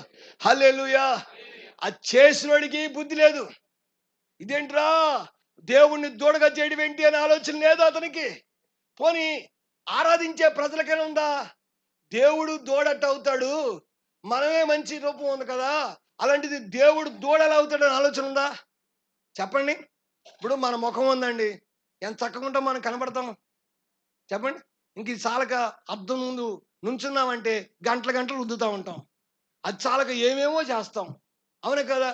ఈ ముఖం తీసుకెళ్ళి దూడ మొహం పెట్టామనుకోండి, ఫోటో తీసేటప్పుడు ఆధార్ కార్డులో ఏ కార్డు ఆధార్ కార్డులో మనం మొఖాలు చూడలేము. మనం అందరం ఎలా ఉంటాం మనకు తెలుసు, అసలు నేనేనా అన్నట్టు ఉంటారు కదా. అలాగ ఒక దూడ మొహం పెట్టారనుకోండి, మీరు ఊరుకుంటారా? ఎవరైనా ఊరుకుంటారా? మీ ముఖం తీసి దూడ మొహం పెడితే ఊరుకుంటారా చెప్పండి. అలాంటిది దేవుడిని దూడగా చేస్తే ఈ లక్షల మంది ప్రజల్లో ఒక్కడైనా దేవుడిని దూడగా చేయడం ఏంటి, అసలు జీవాధిపతి దేవుడిని అలా ఎందుకు చేసావు అని ఒక్కడైనా ఎందుకు అడగలేదు? వీళ్ళకి ఆ విషయంతో పని లేదన్నమాట. దేవుని స్తోత్రం చెల్లిద్దాం. హల్లెలూయా. క్రిస్మస్ తాత ఎక్కడున్నాడు బైబిల్లో? ఎవరైనా అసలు మనం ఆయన్ని ఎందుకు మనం ఏర్పాటు చేయాలి క్రిస్మస్ లో? పోనీ క్రిస్మస్ ట్రీ పెట్టాం కదా, ఆ ట్రీ ఏంటి అసలు బైబుల్ ఎక్కడుంది? ఆ ట్రీ ఎందుకు పెట్టాలి? నక్షత్రం ఎందుకు పెట్టాలి? లేదా అసలు ఇదేంటి, అసలు ఇలా ఎందుకు చేయాలని ప్రశ్నించే వాళ్ళు ఒక్కరున్నారా? ఉంటారా చెప్పండి. ఇప్పుడు నేను చెప్పానంటే అబ్బో చెప్పండి. దేవుని స్తోత్రం. హల్లెలూయా. వచ్చే వారం ఇక కనబడతామా? దేవుని స్తోత్రం చెల్లిద్దు. హల్లెలూయా. ఒక్కరైనా ప్రశ్నిస్తున్నారా దేవుడు దూడంటరా అని? కానీ వీళ్ళు ఏంటంటే అది దూడైతే మనకెందుకు, మేకైతే మనకెందుకురా, మనకు కావాల్సిందేంటి సంబరం. సంబరం అంటే తినాలి, తాగాలి, తిన్నది అరిగేదాకా గంతులేయాలి, అది కావాలి మనకి. అటు దూడం చేస్తే మనకెందుకు చెప్పండి, జ్ఞాతం చేస్తే మనకెందుకు, అది కోతం చేస్తే మనకెందుకు అనుకునే సంఘం అయిపోయింది. దేవుని పిల్లారా, సంఘములో ఆత్మీయ జ్ఞానం లేకపోతే, సంఘము ఆత్మ సంబంధమైన జ్ఞానం గల దైవజనుడిని కలిగి ఉండకపోతే సంఘము విగ్రహారాధనకి వెళ్ళిపోతుంది. హల్లెలూయా. వాళ్ళ ఆరాధనలో విగ్రహాలు చోటు చేసుకుంటాయి. ఒక దైవ జ్ఞానం లేని దైవజనుడు విగ్రహాన్ని తీసుకొచ్చి పెడితే ఒక దైవ జ్ఞానం లేని సంఘము ఆ విగ్రహానికి మొక్కుతున్నారు, ఆ విగ్రహానికి సంబరాలు చేస్తున్నారు, ఆ విగ్రహాన్ని ఆరాధిస్తున్నారు. ఇలాగా దేవుని సంఘంలోకి విగ్రహాలకి చెప్పండి చొరబడిపోయినవి. హల్లెలూయా. మొట్టమొదటిది దైవ జ్ఞానము లేక. అందరూ స్తోత్రం చెల్లిద్దాం. హల్లెలూయా. ఆరాధించే వ్యక్తికి కానీ, ఆరాధన నడిపించే వ్యక్తికి కానీ, సంఘంలో ఉన్న వ్యక్తికి కానీ, సంఘాన్ని నడిపించే వ్యక్తికి కానీ దైవికమైన జ్ఞానం ఉండాలి. దేవుని ఎరిగిన వాడై ఉండాలి, దేవుని గుణగణాలు తెలిసిన వాడై ఉండాలి, దేవుని ఎలా ఆరాధించాలో తెలిసిన వాడే ఉండాలి. అలా ఈ ఇద్దరిలో కూడా ఎవరికి తెలియకపోయినా ఆ సంఘంలోని ఆరాధన విగ్రహారాధన అవుతుంది. ఆ సంఘంలో ఉన్న వారు ఆరాధించే వారందరూ విగ్రహారాధనలోకి వెళ్ళిపోతారు, రకరకాల ఆచార వ్యవహారాలకు వెళ్ళిపోతారు. చూడండి, ఇప్పుడు దూడం చేశారు, వాళ్ళు విగ్రహారాధన చెప్పండి కారణమయ్యారు. వీళ్ళు విగ్రహారాధనకి వెళ్ళడానికి కారణం ఇక్కడ ఒక జ్ఞానం లేని దైవజనుడు, దేవుడు అంటే ఏంటో తెలియని దైవజనుడు, దేవుణ్ణి ఎలా చేయాలో తెలియని దైవజనుడు, అసలు దేవుణ్ణే చేయకూడదు, అలాంటిది దేవుణ్ణి దూడగా చేశాడు అనమాట. దేవుని స్తోత్రం చెల్లిద్దాం. హల్లెలూయా. ఇలాంటి దైవత్వం లేని జ్ఞానం లేని దైవజనుడు ఏ సంఘానికి ఉంటాడో ఆ సంఘంలో విగ్రహారాధన జోలికి మనకెందుకు, మన రూపాయి మనకు వస్తుంది, మన పొట్ట గడిస్తే చాలు, అది ఎట్టపోతే మనకెందుకు అనుకునేవాడు ఉన్నంత కాలం ఆ సంఘంలో సరైన ఆరాధన ఉండదు. హల్లెలూయా. స్తోత్రం. ఎందుకనంటే జనులు ఏమడుగుతారు? ఎలీషా గారు ఏమడుగుతారండి? అయ్యా, మాకు స్వచ్ఛమైన, నిజమైన, నమ్మకమైన, ఏదైతే సత్యమైందో అది చెప్పండి అయ్యా అని అడిగే వాళ్ళు ఉంటారా? ఏమడుగుతారు? దేవుడు ముందుగా రాసి ఉంచాడు, అంచె దినాల్లో ప్రజలు వస్తారు సంఘానికి, కొప్పలు తెప్పలుగా వస్తారు. వాళ్ళందరూ ఎవరు తెలుసా? దురద చెవులు గలవాళ్ళు. ఎవరో? మీరు కాదు, సంఘానికి వచ్చేవాళ్ళు దురద చెవులు గలవాళ్ళు. వాళ్ళు సత్యమునకు చెవినొగ్గక తమ స్వకీయ ఆశలకు అనుకూలంగా బోధించే బోధకులను ఏం చేస్తారు? ఏర్పాటు చేసుకుంటారంట. ఏంటి పాస్టర్ గారు, మాకు ఏది ఇష్టమో అది చెప్పాలి, మీరు దేవుని స్తోత్రం చెల్లిద్దాం. హల్లెలూయా. ఒక డైరెక్ట్గా చెప్పకపోయినా ఏది ఇష్టమో చెప్పకపోతే ఆ సంఘానికి రాం. మమ్మల్ని ఏం చేయొద్దు, మమ్మల్ని హెచ్చరించకూడదు, మమ్మల్ని దిద్దకూడదు, మమ్మల్ని ఒక మాట అనకూడదు. అంటే పడతామే ఏంటి? ఒక మాట కూడా అనకూడదు. ఎలా ఉండాలి? మనల్ని పొగిడే విధంగా ఉండాలి, మనల్ని గణపరిచే విధంగా ఉండాలి. దేవుని స్తోత్రం చెల్లిద్దాం. హల్లెలూయా. ఎప్పుడు ఏం చెప్పాలంటే, నీ కన్నీళ్లు తుడవబడుతున్నాయి, నీ దుఃఖం తీరిపోతుంది, నీకు ఆశీర్వాదం వచ్చేస్తుంది. ఇదిగో రేపొద్దునే నీకు ఆశీర్వాదం బయలుదేరిపోయింది. స్తోత్రం చెప్దాం. ఆడు ఎప్పుడో చెప్పాడు బయలుదేరి, ఇప్పటికి రాలా. ఎప్పుడో చెప్తాడు, రేపొద్దునికే దేవుడు బయలుదేరుతున్నాడు ఆశీర్వాదంతో, మీ ఇంటికి వచ్చేద్దా అన్నాడు. ఎప్పటి నుంచి చూస్తున్నాం కానీ ఇంటికి రాదే ఆ సంఘంలోకి. ఎట్టవద్దు ఆశీర్వాదం? ఇవన్నీ ఏ మాటలువి? మనుషులను మెప్పించే మాటలు. మనుషులు మెప్పించే మాటలు కాదయ్యా, మాకు కావాల్సింది సత్యమైన బోధ కావాలి, వాక్యానుసారమైన జీవితం కావాలి, మాకు వాక్యం చెప్పండి అనే జనాలు ఉన్నారా? వీళ్ళందరూ అలా అడుగుతారా? ఏమడుగుతున్నారు వీళ్ళు? అయ్యా, నువ్వు దూడం చేస్తావో మేకం చేస్తావో ఇవన్నీ మాకు అనవసరం. మాకు కావాల్సింది ఏంటంటే, మేము తిని తిరగడానికి, ఆడడానికి కావాల్సిన చెప్పండి చక్కటి పండగలు ఏర్పాటు చెయ్యాలి. స్తోత్రం చెల్లిద్దాం. హల్లెలూయా. అందరూ స్తోత్రం చెల్లిద్దాం. ఏంటంటే మన జ్యోతి గారిని అందరూ అడుగుతున్నారంట, ఏమో నువ్వు ప్రార్థనకి వెళ్తావు కదా, ఈరోజు మీకు ఆరాధన లేదా, క్రిస్మస్ చేయలేదా? అసలు అందరూ ఆశ్చర్యపోతున్నారంట. అదేంటి ప్రపంచ క్రైస్తవులందరూ అలా చేస్తే మీరు ఎవరు చేయలేదని ఆశ్చర్యపోతున్నారు. అమ్మ ఆశ్చర్యపోయారా? అసలేంటి మీకు లేవా పండుగలు? అసలు క్రిస్మస్ చేయకపోతే పరలోకం లేదు, క్రిస్మస్ చేయకపోతే అసలు పరలోకం రానివ్వను అని బైబిల్లో దేవుడు చెప్పినంత గట్టిగా వీళ్ళు అసలు మనల్ని ఒక పాపుల కింద చూస్తున్నారు. క్రిస్మస్ లేదా? అయితే మీ సంఘమే మంచిది కాదు. దేవుని స్తోత్రం చెల్లిద్దాం. హల్లెలూయా. దైవజనమా, దేవుని పిల్లారా, దేవుణ్ణి అనుసరించిన మనకి సత్యమైనది ఏంటో తెలుసుకొని దాని ప్రకారం బ్రతకాలి. దేవుని స్తోత్రం చెల్లిద్దాం. హల్లెలూయా. ఈ పండగలు, ఈ ఆచార వ్యవహారాలు, ఇవి ఒక రాజు ఏర్పాటు చేసిన విషయాలు. అసలు ఇవి బైబిల్లో లేని విషయాలు, అపోస్తులు ఎవరో పాటించిన విషయాలు. ఇవన్నీ సంఘాలకు చొరపడిపోయి ఈరోజు ఎలా ఉంది అంటే ఒక విగ్రహారాధన స్థితిలోకి వెళ్ళిపోయింది. దేవుని స్తోత్రం చెల్లిద్దాం. హల్లెలూయా. వారు తినచ్చు, తాగుచు, ఆడుటకు, ఇక స్టేజీ మీద డ్యాన్స్ ప్రోగ్రామ్స్ ఎక్కువైపోయినాయి, ఆడుటకు లేచారట. ఎందుకు ఇలాగ అయిపోయారు? వాళ్ళకి ఆత్మ సంబంధమైన జ్ఞానం లేని దైవజనులను బట్టి, ఆత్మ సంబంధమైన జ్ఞానం లేని ప్రజలను బట్టి అందరు విగ్రహారాధనలో జొరపడిపోయారట. దేవుని స్తోత్రం చెల్లిద్దాం. హల్లెలూయా. అందరూ స్తోత్రం చెప్పండి. హల్లెలూయా. అంటే మీకు అర్థం కావడం చెప్తున్నాను. ఒక క్రిస్టమస్ కాదు, లేకపోతే ఇంకోటి కాదు, వాక్యానుసారమైనది ఏదైనా మనం పాటిస్తే అది విగ్రహారాధన అవుతుంది. వాక్యంలో ఉందా లేదా, అది మనం చెయ్యాలా లేదా, లేదా మనం పాటించాలా లేదా, అసలు ఇది సత్యమైందే కాదా అని గ్రహించుకోకుండా ఏది చేస్తే అది చేస్తే, ఎలా నడిపిస్తే అలా నడిస్తే మనం విగ్రహాల జోలికి వెళ్ళిపోతున్నట్టే. దేవుని స్తోత్రం చెల్లిద్దాం. హల్లెలూయా. ఇంకో విషయం చక్కని విషయము, ఎవరైతే లోపల ఆశలు చంపుకోకుండా ఆరాధన చేస్తారో వాళ్ళు ఖచ్చితంగా ఏం చేస్తారు తెలుసండి? విగ్రహారాధన చేస్తారు. దేవుని స్తోత్రం చెల్లిద్దాం. హల్లెలూయా. వాళ్ళు ఎంత ప్రార్థన చేయనివ్వండి, ఎంత సన్నిధికి రానివ్వండి, ఎంత దేవుని యొక్క వాక్యం వినివ్వండి, వాళ్ళ లోపల ఉన్న ఆశలను వాళ్ళు ఏం చేస్తారు? ఆరాధిస్తారు. ఆశలు అనుకూలంగా వారు దేవునిలో ఉండాలని ఆశపడతారు. దేవుని స్తోత్రం చెల్లిద్దాం. హల్లెలూయా. అందరూ స్తోత్రం చెప్పండి. ఏదైతే నువ్వు ఆశలో మనం ఆశిస్తున్నామో, దేని మీద అయితే ఆశ పెట్టుకున్నామో అదే మనకు విగ్రహారాధన అవుతుంది. అది లోకమైన కావచ్చు, అది పాపమైన కావచ్చు, అది బంగారమైన కావచ్చు, అది వెండైనా కావచ్చు, అది ధనమైన కావచ్చు, అది మనకేమవుద్దంట? అందుకని ధనాపేక్ష అంటే విగ్రహారాధనని చంపివేయండి అంటున్నాడు. దేవుని స్తోత్రం చెల్లిద్దాం. హల్లెలూయా. ఇలాగ విగ్రహాల జోలికి వెళ్ళిపోతున్న పరిస్థితి. ఎందుకు ఈ మాట చెప్తానంటే, ఇంత జరిగిన తర్వాత గమనించండి ఎంత ఘోరం జరిగిందంటే, మోషే దిగొచ్చాడు. దిగి రాగానే కోపం చెప్పండి అధికమయ్యి పగలగొట్టాడు. పగలగొట్టడమే కాదు, దేవుడు చెప్తున్నాడు, ఎవరైతే విగ్రహాలను చేశారో యెహోవా పక్షాన్ని ఎవరైతే ఉన్నారో వారు పక్కకు రమ్మనగానే లేవీలు పక్కకు వచ్చారు.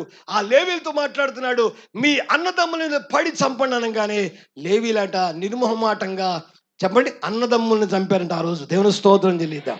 హల్లెలూయా. అందుకే లేవీలిని తన యాజకులుగా దేవుడు ఏర్పాటు చేసుకున్నాడు. దేవుని స్తోత్రం చెల్లిద్దాం.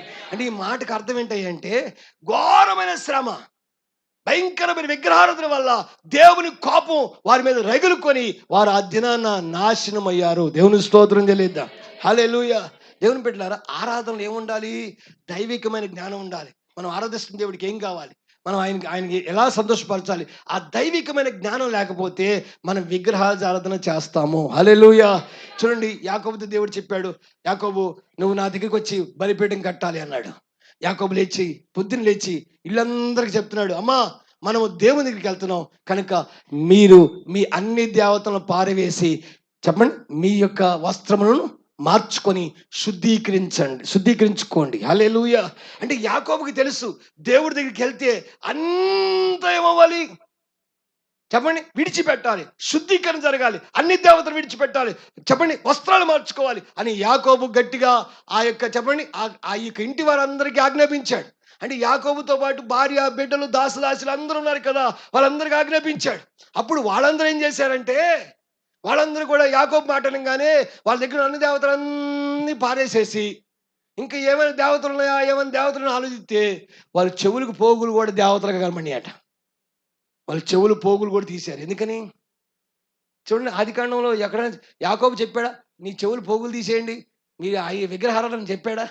ఆయన ఏం చెప్పాడు? అన్ని దేవతలు పారేయమన్నాడు. వీళ్ళు ఏం చేశారు?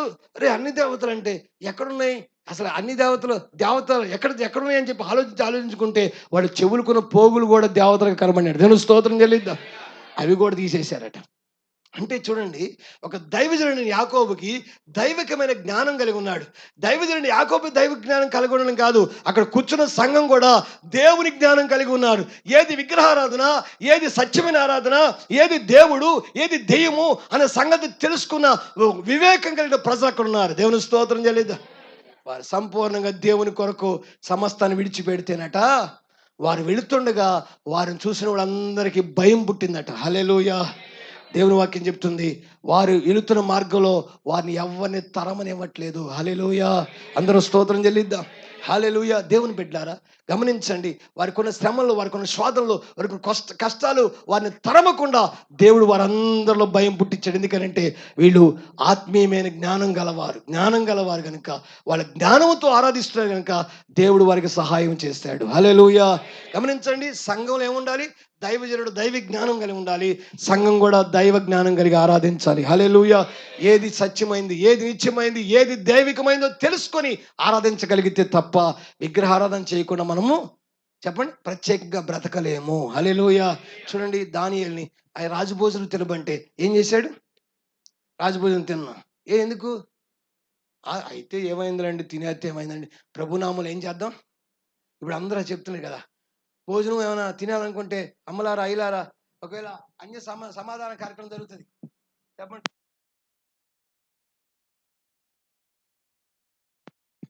ప్రభు నామమున వారు ఏం చేయాలి? ప్రార్థన చేస్తే అయ్యేమైపోతే పరిశుద్ధపరచబడి. యూట్యూబ్ వచ్చిన తర్వాత అసలు బుర్ర పోతుంది. అసలు వీడు చెప్పింది నిజమా, వాళ్ళు చెప్పింది నిజమా, మా అయ్యగారు చెప్పింది నిజమా, అసలు ఏం చేయాలరా అని బుర్రలు కొట్టుకున్న వాళ్ళు ఉన్నారు లేదా?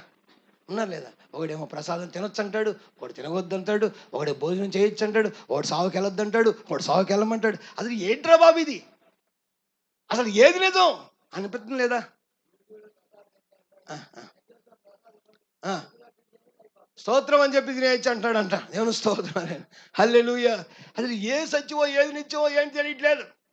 సంఘాన్ని గజిబిజి చేసేస్తున్నారు. వీళ్ళకున్న పిచ్చంతా ఎక్కిచ్చేస్తున్నారు యేసు రక్తం వేసి. హల్లెలూయా. స్తోత్రం చెల్లిద్దాం.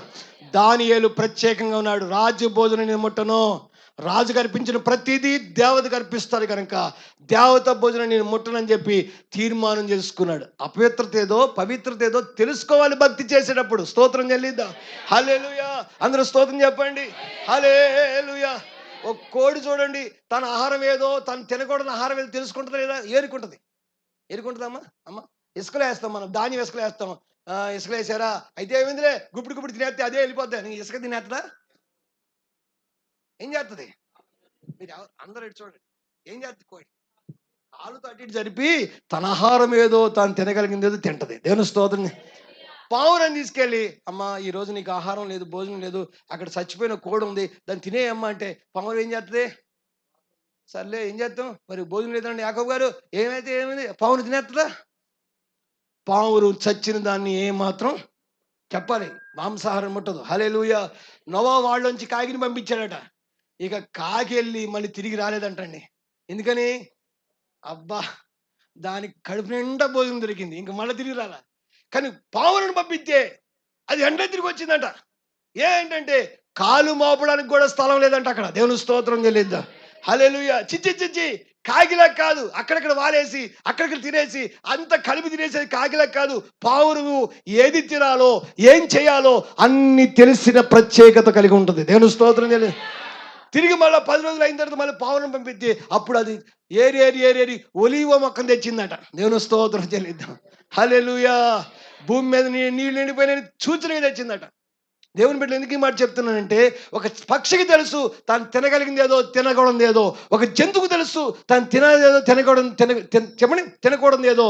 అలాంటి దేవుని బిడ్డలమైన మనకి తెలియాలా లేదా? ఏం చేయాలో ఏం చేయకూడదో. స్తోత్రం చెల్లిద్దాం. అలాంటి ఆత్మీయ జ్ఞానం కలిగిన ఆరాధిస్తే తప్ప విగ్రహారాధనకి మనము వెళ్లకుండా ఉండగలుగుతాము. హల్లెలూయా. దేవుని పిల్లారా, దయచేసి ఒక గొప్ప దైవజనుడు బాధపడుతున్నాడు. ఓ సంగమా, ఎంత ప్రయాసపడితే మీరు విగ్రహాల జోలికి వెళ్తున్నారు, జాగ్రత్తగా ఉండండి. విగ్రహారాధన ఎక్కడ జరిగినా సరే చాలా జాగ్రత్త మీరు ఉండాలి. హల్లెలూయా. సంఘంలోకి జ్వరపడకూడదు. చిన్నపిల్లారా, విగ్రహాల జోలికి పోవద్దు, అది ప్రమాదం అని చెప్తున్నాడు. హల్లెలూయా. కనుక విగ్రహారాధన ఏదైతే ఉందో దాన్ని మనం ఏం చేయాలి? అసహించుకోవాలి. దాన్ని ఏం చేయాలి? మనము తీసివేయాలి. ప్రత్యేకంగా బ్రతకడం నేర్చుకోవాలి. అట్టి కృప దేవుడు మనందరికీ దయచేయను గాక. తల్ల వంచండి, ప్రార్థన చేసుకుందాం. అందరూ తల్ల వంచి ప్రార్థన చేద్దాం. హల్లెలూయా, హల్లెలూయా, హల్లెలూయా. అందరూ దేవుని స్తోత్రం చెల్లిద్దాం. హల్లెలూయా, హల్లెలూయా, హల్లెలూయా, హల్లెలూయా, హల్లెలూయా.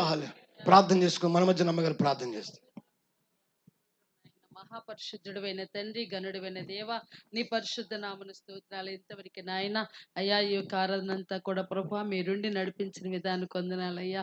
అవును ప్రభా, ఎంత ఆత్మీయంగా ఉన్నప్పటికైనా ప్రభా, ఇదిగో ఉన్న సంఘములోనే చిన్నపిల్లలు రీతిగా నాయన అనేక విషయాలు మీరు మాతో ముచ్చటిస్తున్నప్పటికైనా ప్రభా, దాని ప్రకారం జీవించలేక చిన్నతనంగా మేము ఉంటున్నావు నాయన. చిన్నతనముగా చిన్న బిడ్డలుగా అయిపోతున్నావు నాయన. అలా కాకుండా ప్రభా అయ్యే విత్తన ప్రతి ఒక్క మాటను ప్రభా మేము విని దాని ప్రకారం జీవించే రీతిగా తండ్రులుగా పరిపూర్ణులుగా మేము చెందే భాగ్యాలు దయచేయండి. ఏ విడిచిపెట్టాలో విడిచిపెట్టుటకు సహాయం చేయండి అయ్యా. ఏ పొందుకోవాలో పొందుకుంటకు సహాయం చేయండి అయ్యా. విగ్రహారాధన అనేది ప్రభా లోనికి రాక అయ్యా, ఇగో శరీర క్రియలను నశింపచేయండి ప్రభా అయ్యా. నా మా జీవితం నుంచి నైనా అయ్యా తీసివేసి నైనా ఆత్మీయ ఎదుగుదల మాకు దయచేయండి అయ్యా. పరిపూర్ణతలోకి నడిపించే భాగ్యాలు మాకు దయచేయండి. నీ గూఢవార్థమైన సంగతులు మాకు వినిపిస్తున్నారయ్యా. దాని ప్రకారం జీవించే భాగ్యాలు మాకు దయచేయండి. ఇదిగో మీ దాసుని ఇంకను బలపరిచేయడంతో ఆత్మశక్తి నింపండి. కూడి వచ్చిన ప్రతి ఒక్కరు కూడా పేరు పేరు దీవించి ఆశీర్వాద కృపాస్తాలు బిడ్డలు అందరిపైన ఉంచమని యేసయ్య నామములో వేడుకొనుచున్నాము తండ్రి. ఆమేన్. హల్లెలూయా. మనం లేచి నిలబడదాం. బ్లాండ్ నా సహోదరు వచ్చి పాట పాడితే మయం పరుస్తుండగా.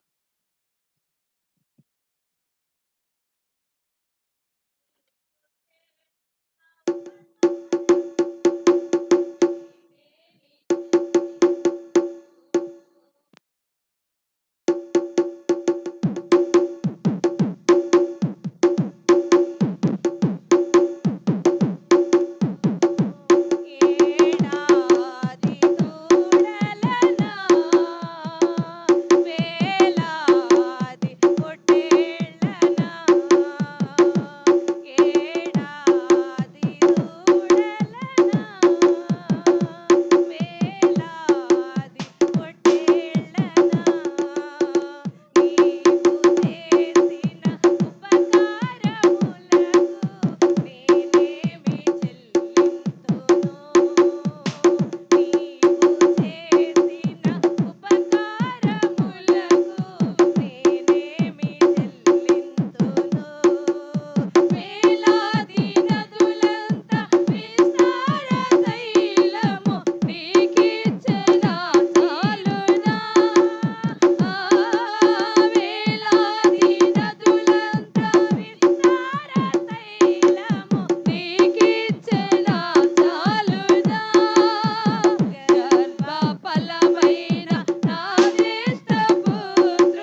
పరిశుద్ధుడైన తండ్రి, కృపగల ప్రభువా, నీకు వందనాలు చెల్లిస్తున్నాం ప్రభువా.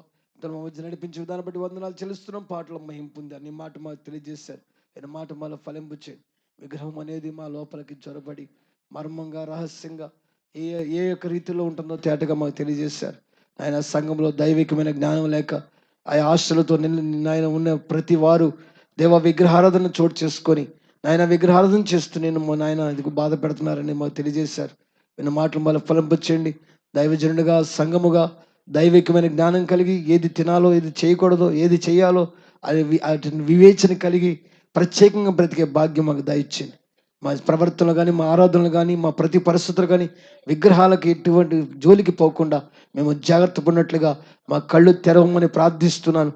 దేవా, మేము గమనించుకునే కృప మాకు దయచేయమని కోరుతున్నాను. ప్రభువా, దాని పేరు మర్మమని, రహస్యమని, అది రహస్యంగా జ్వరపడుతుంది కనుక నాయన దానికి కలిగినటువంటి జ్ఞానాన్ని అయా దానికి తగిన వివేచన మాకు అనుగ్రహించి మేమందరము సంపూర్ణంగా నీ సన్నిధిలో భక్తులు చేసిన విధంగా ఆరాధించి నిన్ను మహింపరిచే భాగ్యం మాకు దయచింది. కూడా వచ్చి బిడ్డలందరినీ దీని సంఘాన్ని నడిపించి బిడ్డలందరినీ యొక్క ఆఖరి సంవత్సరం ఆఖరి వారంలో నీ కృపతో దీవించి ఆశీర్వదించి వర్ధలచ్చేయమని ఘనత మహిమీరే పొందమని యేసయ్య నామమున అడిగి వేడుకుంటున్నాను తండ్రి. ఆమేన్. హల్లెలూయా. మరి తండ్రి దేవుని ప్రేమ, ప్రభువైన యేసుక్రీస్తు కృప, పరిశుద్ధ సమాధానం మనకును సకల పరిశుద్ధకును సదాకాలంతో నడిపించును గాక. ఆమేన్. హల్లెలూయా. యేసు రక్తమే జై, ప్రభుయేసు రక్తమే జై, ప్రభుయేసు రక్తమే జై. ఆమేన్. మంచిదందరికి వందనాలండి. సెలవు. ప్రత్యేకంగా దయచేసి రేపు సాయంకాలం వనజ గారు కూడికి ఏర్పాటు చేసుకుంటున్నారు మందిరంలో కాబట్టి రావాలి మనం చేస్తున్నాం. మంగళవారం రాత్రికి ఎలాగో మరి మంగళవారం రాత్రి ఒకటి ఉంది, మంగళవారం రాత్రి, అలాగే బుధవారం రాత్రి మనకు తెలుసు 31 తారీఖు రాత్రి మరి ఆ యొక్క ఆల్రెడీ ప్రేయర్ ఉంటుంది. అనగా 12 గంటల వరకు ప్రార్థన ఉంటుంది, నూతన సంవత్సర ప్రారంభ ప్రార్థన. అయితే ఆ తదుపరి ఆ యొక్క సంవత్సరము మరి దేవుడు అంతా కాపాడేందుకు ఆ యొక్క రాత్రి దేవుని గడపడం జరుగుతుంది. ఆ తదుపరి మరి అందరికి కూడా రక్షణ పొందిన వారు సంస్కారం కూడా ఇవ్వబడుతుంది. అలాగే 1 తారీఖున ఉదయకాలంలో 10 గంటలకి ఆరాధన ఉంటుంది. ఆ ఆరాధన అనంతరం మరి ప్రేమ విందు కూడా ఉంటుంది. కాబట్టి మీ అందరూ కూడా ప్రతి సంవత్సరం మనం జరిగించినట్లుగానే ఈ సంవత్సరం కూడా ఈ నూతన సంవత్సరం రాబోతున్న నూతన సంవత్సరంలో దేవుని సన్నిధిలో మనం గడుపుదాం. ఆ రాత్రికాల ప్రార్థన కూడా మనం దేవుని సన్నిధిలో మనం గడపాలని మరి మీ అందరికీ ప్రేమపూర్వకంగా ఆహ్వానిస్తున్నాను.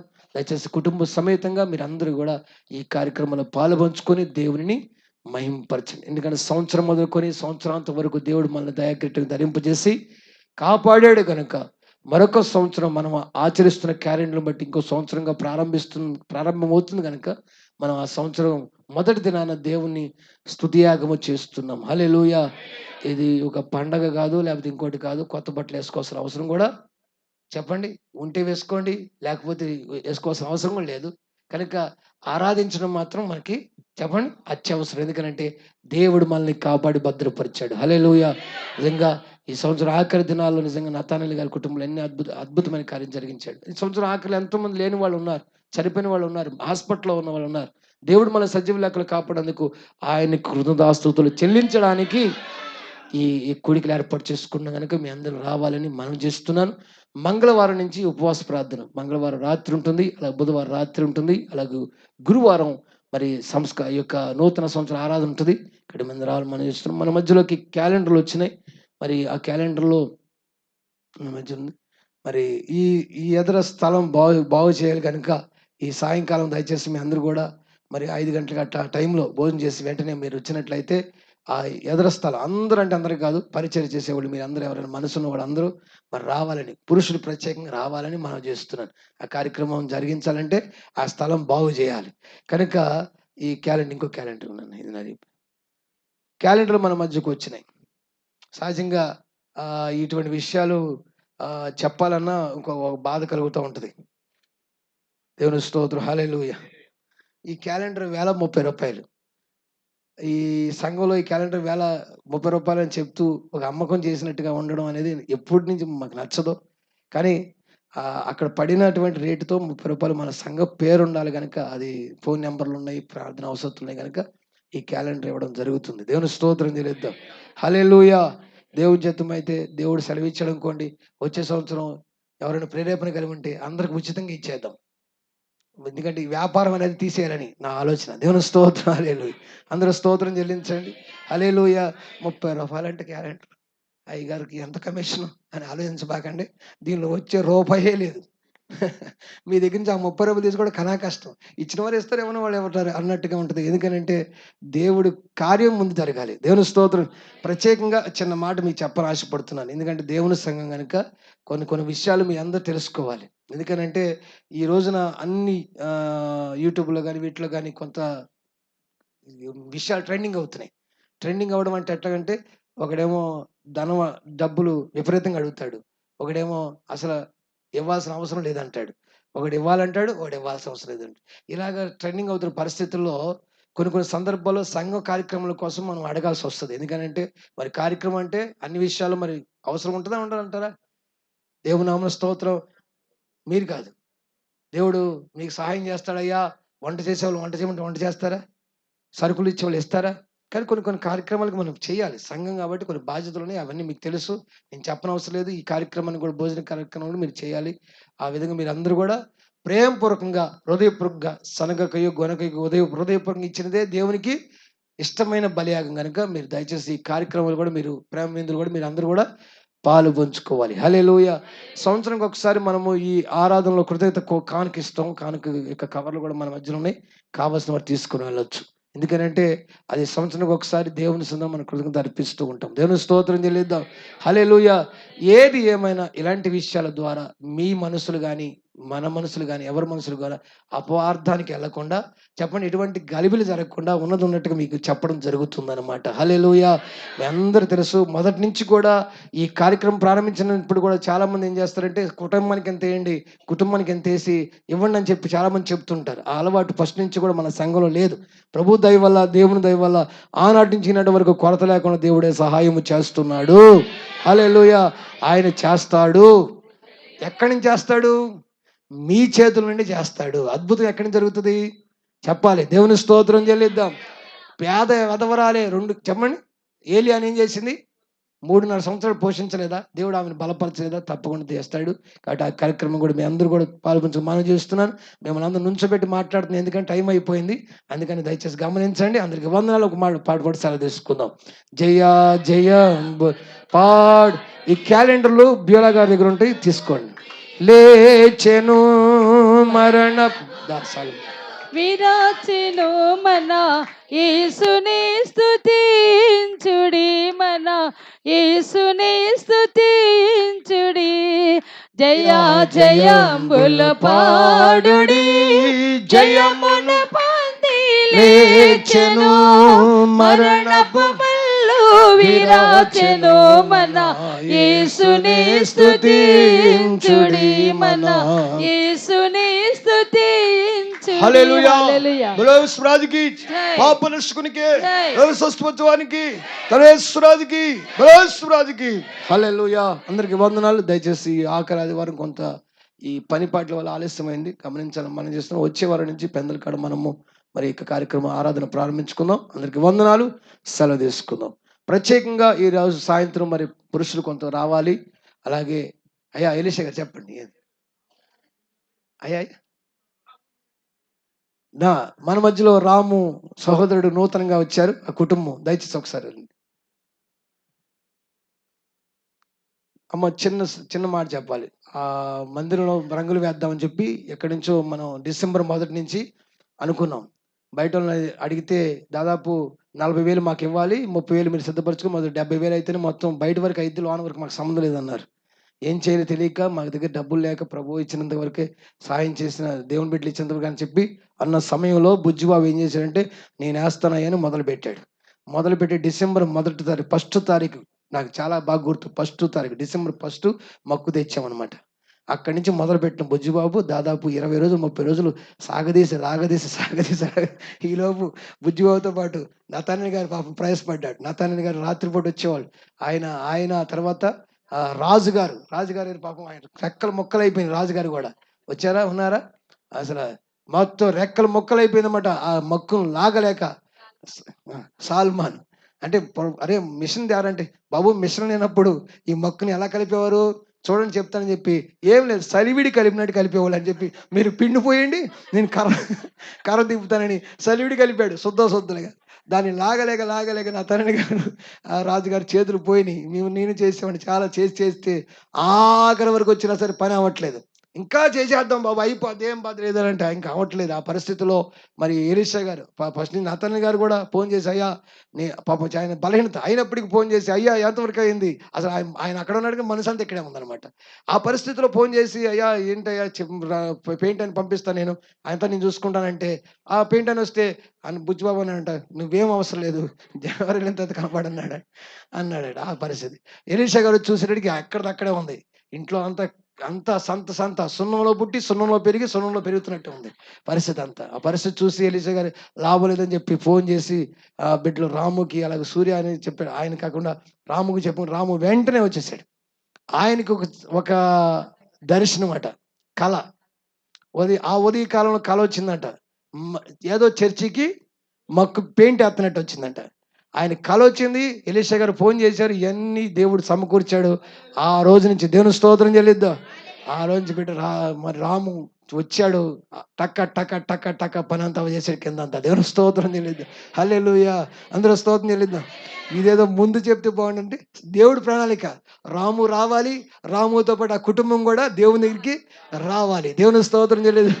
హల్లెలూయా. మనకందరికి ఎవరు తెలుసు? రాము తెలియదు, రాము కుటుంబం తెలియదు, కానీ దేవుడు ఆశ్చర్యతగా అలా కలిపాడు అన్నమాట. ఇలా సాగదీస్తే తప్ప చెప్పండి అలా జరగదు కనుక ఎక్కడికి వెళ్ళాలి తెలియని పరిస్థితిలో దేవుడు నిజంగా రాము కుటుంబాన్ని దేవుడు నడిపించాడు. హల్లెలూయా.